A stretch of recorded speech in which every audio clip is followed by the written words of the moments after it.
मित्रों, मैं ब्रह्मा जी भक्त पटना हाईकोर्ट अधिवक्ता आप सभी लोगों के लिए डे बाय डे नए नए वीडियो लेकर आते रहता हूं। लेकिन आज यह दुखद घटना मोरवी पुल के संबंध में है कि मोरवी पुल की हादसा कैसे हुई और इसकी सच्चाई क्या है। हमारे चैनल पे आए और जानें कि मोरवी पुल ध्वस्त होने का कारण क्या था। अब सबसे पहले हम लोग मोरवी पुल के इतिहास के विषय में जाने। यह मोरवी पुल गुजरात राज्य के मोरवी जिले में मोछू नदी पे बनाया गया। यह 1887 में राजा वाघजी रावजी ठाकुर के द्वारा बनाया गया और यह जो है राजा वाघजी राव का प्रशासन 1922 तक गुजरात के मोरवी जिले तक उनका रहा और वे इस पुल को बनाने के लिए सामान उन्होंने इंग्लैंड से मंगवाए। यह पुल की चौड़ाई 1.25 मीटर है और इसकी लंबाई 233 मीटर लंबा है। मोरवी पुल यह जो है शान रहा है उसके।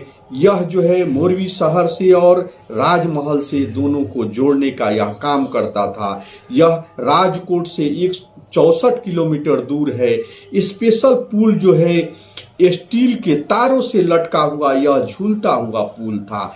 देखने में वह इंग्लैंड के पुल के जैसा था कि वे वहाँ के जो लिवरपूल है वैसे यह झूलता है, या हावड़ा का पुल है यह झूलता हुआ पुल है। इसमें पाया नहीं था, यह स्टील के केबल के तारों पे लटका हुआ पुल था। यह शान था। यह कार्य जो है पुल को बनाने में वे वहाँ की राजा की बहुत रुचि थी, इसलिए यह पुल बना, झूलता हुआ पुल। यह जनता के लिए भी एक शान था। इसे कार्य को करने के लिए उसमें कुछ उसके फिटनेस करने के लिए, मरम्मत के लिए ये ओरोवा कंपनी को दिया गया। ओरोवा कंपनी जो है इसको 15 सालों के लिए इसकी मरम्मत के लिए वह ली। ये ओरोवा कंपनी के मालिक जो हैं जयसुख पटेल हैं। यह मार्च 2022 से इन्होंने अपना कार्य शुरू किया। ये कार्य शुरू करके यह 26 अक्टूबर जो है यह गुजरात राज्य के लोगों का नए वर्ष के रूप में हर्षोल्लास में लोग मनाते हैं। लेकिन ओरोवा कंपनी द्वारा बिना नगर पालिका को सूचना दिए हुए इस पुल का उद्घाटन कर दिया गया। उनके ओरोवा कंपनी के मालिक जयसुख पटेल के पौत्री के द्वारा इसका उद्घाटन कर दिया गया। और उद्घाटन प्रशासन के अब नगर पालिका द्वारा कहा जा रहा है कि हमको जानकारी ही नहीं है, ये हमको हमारे द्वारा उसका फिटनेस सर्टिफिकेट ही नहीं दिया गया।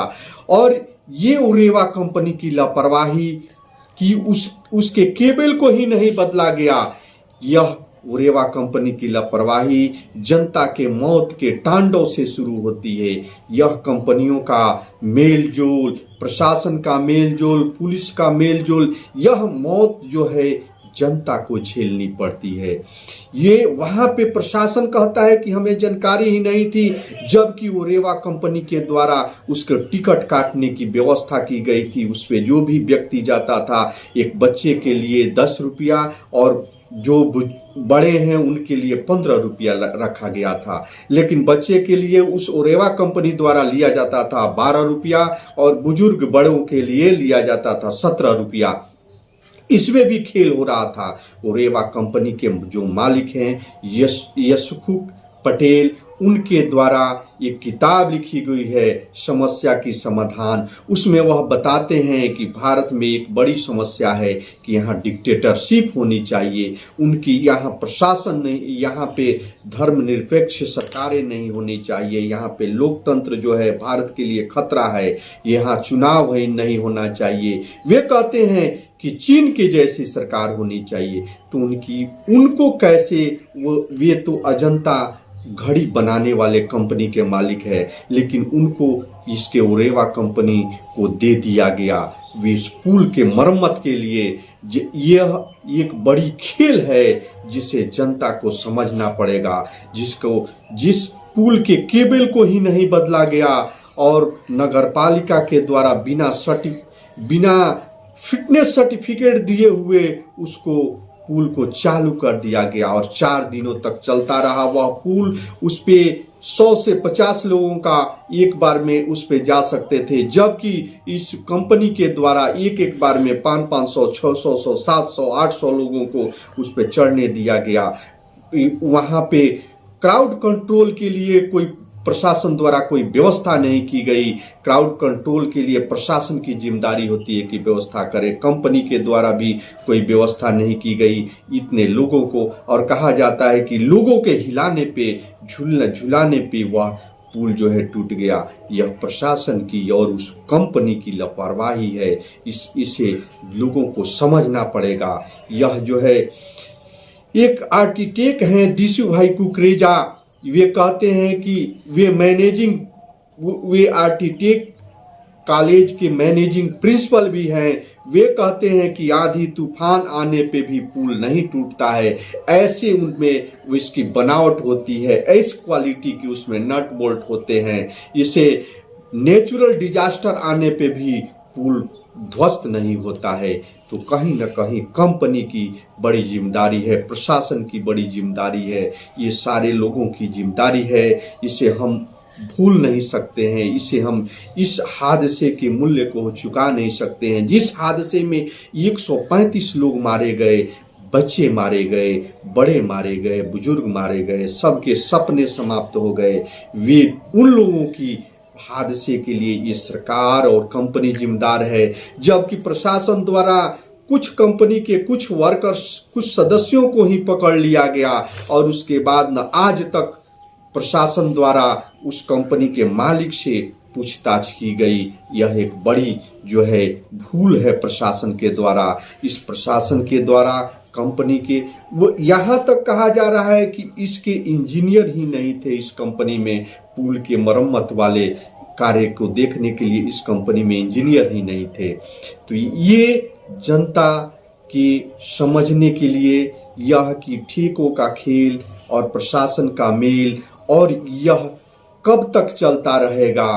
बच्चों के जूते छूट गए, बड़ों का चप्पल टूट गए इस हादसे में और उनकी मौत हो गई, लेकिन यहाँ प्रशासन का नींद अभी तक नहीं टूटा। यह खेल कब तक चलता रहेगा, इसमें जनता की मौत होती है। तो यही है सच्चाई मोरवी पुल की कि वहां पे उसके केबल ही नहीं बदले गए तो पुल तो टूटना ही था। तो पुल को टूटने में ये कंपनी की लापरवाही है, लोग प्रशासन की लापरवाही है, नगर पालिका की लापरवाही है कि जहां 1 से 1.5 किलोमीटर लाइन लंबी लगती थी उसको टिकट लेने के लिए, और प्रशासन कहता है कि हमें इसकी जानकारी ही नहीं थी। उसमें 1.5 किलोमीटर लंबी लाइन हो किसी टिकट को लेने के लिए, तो उस जिले के नगर पालिका को उसे वहां की प्रशासन को जानकारी कैसे नहीं हो सकती है। इतनी बड़ी भीड़ इकट्ठी होती थी उस पुल पे चढ़ने के लिए, टिकट लेने के लिए। तो रेवा कंपनी प्रशासन इससे बच नहीं सकता है, प्रशासन की लापरवाही है और इसमें कंपनी की लापरवाही है, जिसके कारण यह मोरवी पुल ध्वस्त हुआ।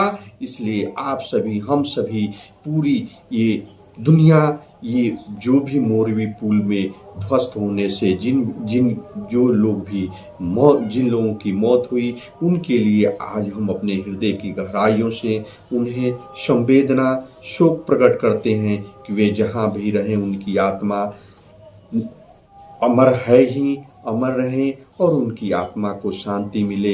इन्हीं शब्दों से मैं अपने इस चैनल के माध्यम से उन सभी आत्माओं को, शोक संतप्त परिवारों को अपने हृदय की गहराइयों से उनको संवेदना व्यक्त करता हूँ। जय हिंद, जय।